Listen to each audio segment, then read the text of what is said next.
ਗੁਰਦਿਆਲ ਸਿੰਘ ਜੀ ਦਾ ਲਿਖਿਆ ਨਾਵਲ ਆਨ ਭਾਗ 15ਵਾਂ। ਅੱਧੀ ਰਾਤ ਤੋਂ ਕੁਝ ਪਹਿਲਾਂ ਕਈ ਘੋੜਸਵਾਰ ਦੱਖਣ ਵਾਲੇ ਪਾਸਿਓਂ ਤੀਜੇ ਪੁਲ ਉੱਤੋਂ ਦੀ ਪਿੰਡੋਂ 1.5 ਕੋਹ ਦੂਰ ਝਿੜੀ ਦੇ ਉੱਤੋਂ ਦੀ ਹੋ ਕੇ ਚੁੱਪ ਚਪੀਤੇ ਪਿੰਡ ਦੇ ਡੇਰੇ ਵੱਲ ਆਏ ਤਾਂ ਕਿਸੇ ਨੂੰ ਵੀ ਸੂਹ ਨਹੀਂ ਲੱਗੀ। ਡੇਰੇ ਦੇ ਅੰਦਰ ਜਾਣ ਤੋਂ ਪਹਿਲਾਂ ਉਹਨਾਂ ਦੇ ਮੂਹਰੇ ਆ ਰਹੇ ਟੋਪ ਵਾਲੇ ਅਫਸਰ ਨੇ ਸਭ ਨੂੰ ਬਾਹਰ ਰੁਕਣ ਦਾ ਇਸ਼ਾਰਾ ਕਰਕੇ ਘੋੜੇ ਤੋਂ ਉਤਰਦਿਆਂ ਆਪਣਾ ਰਿਵਾਲਵਰ ਹੱਥ ਵਿੱਚ ਫੜ ਲਿਆ ਤੇ ਫਿਰ ਹੌਲੀ-ਹੌਲੀ ਖਿੜਕ ਕੋਲ ਅੰਦਰ ਲੰਘ ਗਿਆ। ਪਤਾ ਨਹੀਂ ਅਜਿਹੀ ਕਿਸੇ ਕਾਰਵਾਈ ਦੀ ਸੂਹ ਲੱਗਣ ਕਾਰਨ ਜਾਂ ਕਿਸੇ ਹੋਰ ਕਾਰਨ ਸੰਤਾਂ ਦੇ ਦੋਵੇਂ ਚੇਲੇ ਦਿਨ ਛਿਪਦਿਆਂ ਹੀ ਡੇਰੋਂ ਬਾਹਰ ਚਲੇ ਗਏ ਸਨ। ਉਹਦੇ ਅੰਦਰ ਲੰਘਦਿਆਂ ਹੀ ਬਾਹਰਲੇ ਸਿਪਾਹੀਆਂ ਨੂੰ ਪਹਿਲਾਂ ਸਧਾਰਨ ਤੇ ਕੁਝ ਉਤੇਜਿਤ ਆਵਾਜ਼ ਸੁਣੀ, ਜਿਵੇਂ ਡਿਪਟੀ ਸਾਹਿਬ ਤੇ ਸੰਤ ਕਿਸੇ ਗੱਲ ਤੇ ਉਲਝ ਪਏ ਹੋਣ।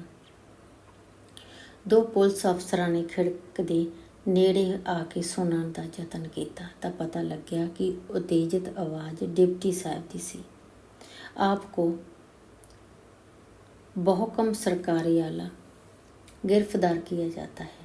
कोई जुर्म ब्रांट। संतां दी आवाज़ स्थिर ते दृढ़ सी। सभी कुछ है हमारे पास, फिर मेरे वास्ते की हुक्म है? हमारे साथ चलना होगा। कित्थे? निजामत के थाना में। मैनू कुछ मिनटां दी मोहलत दे सकदे हो? कैसी मोहलत? क्यों? मैं अपने ग्रंथ दवांगा ते कुछ जरूरी चीज़ां संभाल के रखना है। ठीक है, आपको 15 मिनट मिल सकते हैं, ज़्यादा नहीं। पर अगों संतां ने कोई उत्तर नहीं दिता। खूंटा चुक के कुटिया दे अंदर चले गए। पहला डिप्टी साहब नूं शक पै गया, फिर वो मुड़ के खिड़क कोल आके बाहर खड़े सिपाहियां नूं कुछ हदायतां देण मगरों मुड़ कुटिया दे थड़े तो हेठां जा खड़ोते। बैटरी जगा के टाइम देखिया, 11:35 होए सन। संतां ने 15 मिनटां दी मोहलत मंगी सी। ਉਹਦੇ ਲਈ ਇਹ 15 ਮਿੰਟ 15 ਵਰਿਆਂ ਸਮਾਨ ਹੋ ਗਏ ਲਾਗੇ। ਬੇਚੈਨੀ ਨਾਲ ਉਹ ਕਦੇ ਬੈਟਰੀ ਜਗਾ ਕੇ ਘੜੀ ਦੇਖਦਾ ਤੇ ਕਦੇ ਚਾਨਣ ਦੀ ਧਾਰ ਕੁਟੀਆ ਦੇ ਅੰਦਰ ਚਲੀ ਜਾਂਦੀ। ਫਿਰ ਅੰਦਰ ਦਿਸਦਾ ਕੁਝ ਨਹੀਂ ਸੀ। ਕੁਟੀਆ ਦੇ ਬੂਹੇ ਦੇ ਸਾਹਮਣੇ ਕੰਧ ਉੱਤੇ ਛੱਤ ਤੋਂ ਕੁਝ ਹੇਠ ਇੱਕ ਤਸਵੀਰ ਲਟਕ ਰਹੀ ਸੀ ਜੋ ਪਤਾ ਨਹੀਂ ਕਿਸ ਦੇਵੀ ਦੇਵਤੇ ਜਾਂ ਗੁਰ ਪੀਰ ਦੀ ਸੀ। ਦੂਰੋਂ ਸਾਫ਼ ਨਹੀਂ ਦਿਸਦੀ ਸੀ, ਪਰ ਡਿਪਟੀ ਨੂੰ ਇਹ ਡਰਾਉਣੀ ਲੱਗਦੀ ਸੀ। ਫਿਰ ਅਚਾਨਕ ਉਹਨੂੰ ਕੋਈ ਸ਼ੱਕ ਪਿਆ ਤਾਂ ਬੈਟਰੀ ਬੁਝਾ ਕੇ ਥੜੇ ਉੱਤੇ ਜਾ ਚੜਿਆ। ਬਹੁਤ ਸੂਖਮੀ ਨਾਲ ਕੁਟੀਆ ਦੇ ਬੂਹੇ ਕੋਲ ਜਾ ਕੇ ਮੁੜ ਬੈਟਰੀ ਜਗਾ ਲਈ। ਸੰਤ ਨੇ ਕਿੱਲੀ 'ਤੇ ਟੰਗੀ ਲਾਲਟਨ ਵੀ ਜਗਾ ਲਈ ਸੀ।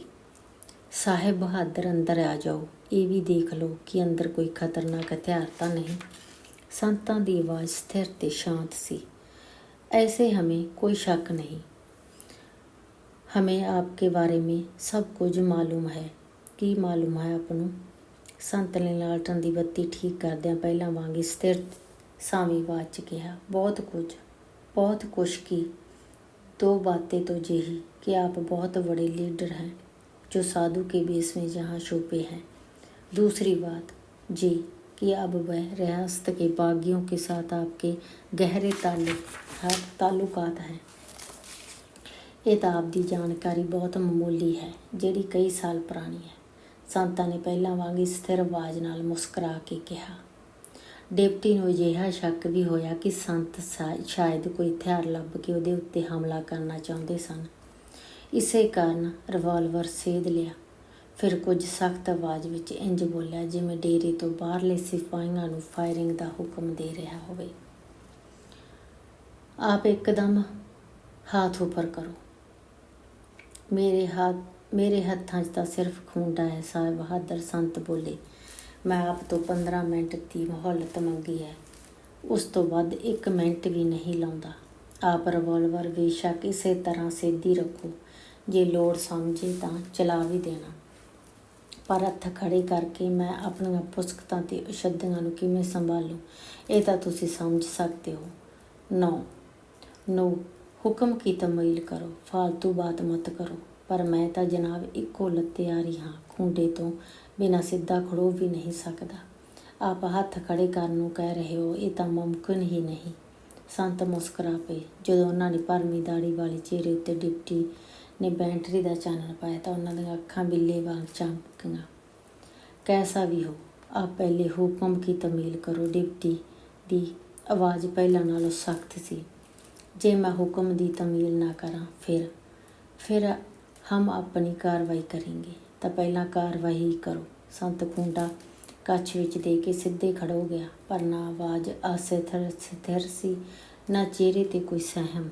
डिप्टी गुस्से नाल कंबण लग पिया। खब्बे हत्थ 'ਚ बैटरी ते सज्जे हत्थ विच रिवाल्वर संतां वल सेधे होए सन, पर आवाज़ नहीं सी निकल रही। फिर घबरा के ਉਹਨੇ ਉੱਚੀ ਅੰਗਰੇਜ਼ੀ ਵਿੱਚ ਕੋਈ ਹੁਕਮ ਦਿੱਤਾ ਤਾਂ ਡੇਰੇ ਦੇ ਬਾਹਰੋਂ 2 ਸਿਪਾਹੀ ਰਫਲਾਂ ਸੇਧੀ ਉਹਦੇ ਪਿੱਛੇ ਆ ਖੜੋਤੇ।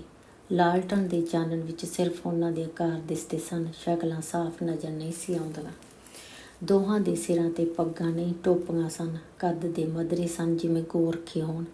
ਖਾਕੀ ਵਰਦੀਆਂ ਵਿੱਚ ਉਹ ਕੱਟਿਆਂ ਵਰਗੇ ਕਾਲੇ ਲੱਗਦੇ ਸਨ। ਡਿਪਟੀ ਨੇ ਬੈਟਰੀ ਦੇ ਚਾਨਣ ਦੀ ਤਿੱਖੀ ਧਾਰ ਸੰਤਾਂ ਦੇ ਚਿਹਰੇ 'ਤੇ ਚੌੜੀ ਛਾਤੀ ਉੱਤੇ ਸੇਧੀ ਰੱਖੀ। ਥੜੇ ਦੇ ਕੋਲ ਆਏ ਸਿਪਾਹੀਆਂ ਨੇ ਖੜਿਆਂ ਹੀ ਰਫਲਾਂ ਸੰਤਾਂ ਵੱਲ ਸੇਧ ਲਈਆਂ ਸਨ। ਫਾਇਰ!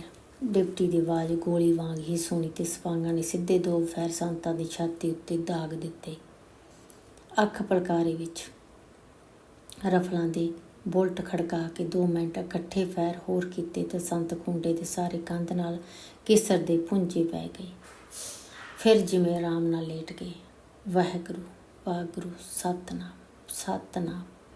ਮੱਧਮ ਸਥਿਰ ਆਵਾਜ਼ ਕੁਟੀਆ ਦੇ ਬਾਹਰ ਤੱਕ ਸੁਣਾਈ ਦਿੱਤੀ ਤੇ ਬੈਟਰੀ ਦੇ ਚਾਨਣ ਕੱਚਾ ਫਰਸ਼ ਲਾਲ ਹੋ ਗਿਆ। ਗੋਇਨ! डिप्टी की आवाज़ कंब रही सी। उठाओ और उस शीशम के पेड़ के ऊपर लटका दो। Hurry up. उसे वेले डेरे दे बाहर खड़ोते होर सिपाही भी नस के अंदर आ गए ते उन्होंने ने फायर करने वाले सिपाहियों दियां रफलां संभाल लईआं। 2 होर सिपाही भी पहले दोहां ने दे नाल कुटिया दे अंदर गए ते संतां दी देह नूं चुक के बाहर थड़े उत्ते लै गए। डिप्टी साहब के हुक्म मुताबक संतां दे गल विच हत्थां कड़ियां वाली संगली पा के लंगर वाले पासे पई लक्कड़ दी पौड़ी पिछले पासे रोंड मुंड टाली दे मुੱਢ नाल ला के ਉਹਦੇ ਸਿਖਰ ਜਾ ਚੜ੍ਹੇ। ਉੱਤੇ पहुँच के उन्होंने एक पग वर्गे मोटे डाणे नूं जांच के ਹੇਠਲਿਆਂ ਨੂੰ ਲਾਸ਼ ਉਤਾਨ ਲਿਆਉਣ ਲਈ ਕਹਿ ਦਿੱਤਾ। डिप्टी ने बैटरी बुझा दी सी। हुण सिर्फ सहमियां जिहियां कुछ आवाज़ां डेरे दे आले दुआले सुण रहीआं सन। खिड़क कोल पहुँच के 4-5 होर सिपाहियां नूं डिप्टी ने पता नहीं की हुक्म दिता। उन्हां विचों 3 ने अपने घोड़े पिंड दी फिरनी वल भजा लए। 3-4 मंडी नूं जांदे राह उत्तों दी ते सूए वल चले गए। अंदर आए 4 सिपाहियां दे घोड़े बाहर 2 जाणिਆਂ ने संभाले होए सन। जदों चारे सिपाहियां ने संतां दी लाश टाली दे उतरे टाणे नाल लटका दित्ती तां डिप्टी साहब दे हुक्म मुताबक वो चारे अपने हथियार संभालदे घोड़िਆਂ ते चढ़ के डेरे दी किलेबंदी लई तैनात हो गए। उन्हां विचों इंस्पैक्टर लखा सिंह नूं डिप्टी ने पिंड दे अंदर ते बाहर हर तरह दी निगरानी करन ते हर अद्धे घंटे बाद इतलाह देण दा हुक्म दिता होया सी। उस कोल सब तो तेज ते नरोया घोड़ा सी जो अड्डी दी शोह भी नहीं सी सहारदा। खड़े पैर झटपट दौड़ पैंदा सी ते 5-7 कोह तक भी थकावट नहीं सी मनदा। डिप्टी साहब सूखमी ते बेचैनी नाल कुटिया दे थड़े तो खिड़क तक उत्थों पिछले पासे दे लंगर दियां 2 कोठड़ियां तक कई गेड़े ला चुके सन। वो कदे 5-7 मिनट मगरों बैटरी जगा के डेरे की घेराबंदी करने वाले सिपाहियां नूं देख के संचेत हो जाते, पर टाली तो रता दूर जाके जदों संतां दी लाश दे काले आकार नूं देखदे तां चौड़े चपटे ते रुखे चेहरे दे पट्ठे तने जाते। फिर अचानक ही पसीना आउण लग पैंदा। कदे कदे लगदा जिवें पिंड विच कंन पाउण वा रौला पैंदा होवे ते पिंड विच फिरदे पुलसीए फायरिंग कर रहे होण।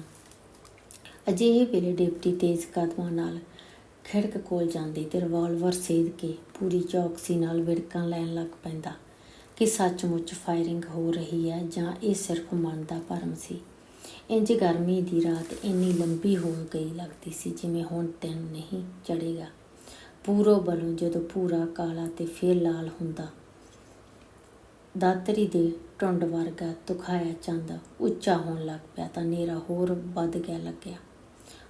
2-3 ਗਜ ਦੂਰ ਖੜਾ ਬੰਦਾ ਵੀ ਨਜ਼ਰ ਨਹੀਂ ਸੀ ਆਉਂਦਾ, ਪਰ ਪੂਰਬ, ਪੱਛਮ ਤੇ ਦੱਖਣ ਵੱਲੋਂ ਘੋੜਿਆਂ ਦੀਆਂ ਟਾਪਾਂ ਦੀ ਮੱਧਮ ਧਮਕਾਰ ਇੰਝ ਸੁਣਾਈ ਦਿੰਦੀ, ਜਿਵੇਂ ਜਮਰਾਜ ਦੇ ਦੂਤ ਆਪਣੇ ਜਮਡੰਡਾਂ ਨਾਲ ਧਰਤੀ ਨੂੰ ਪਾੜਨ ਲਈ ਵਾਰ ਕਰ ਰਹੇ ਹੋਣ, ਜਿਸ ਨਾਲ ਭੁਚਾਲ ਵਰਗਾ ਅਹਿਸਾਸ ਹੋ ਰਿਹਾ ਸੀ ਤੇ ਧਰਤੀ ਸੱਚੀ ਹੀ ਕੰਬਦੀ ਲੱਗਦੀ ਸੀ। ਧੰਨਵਾਦ।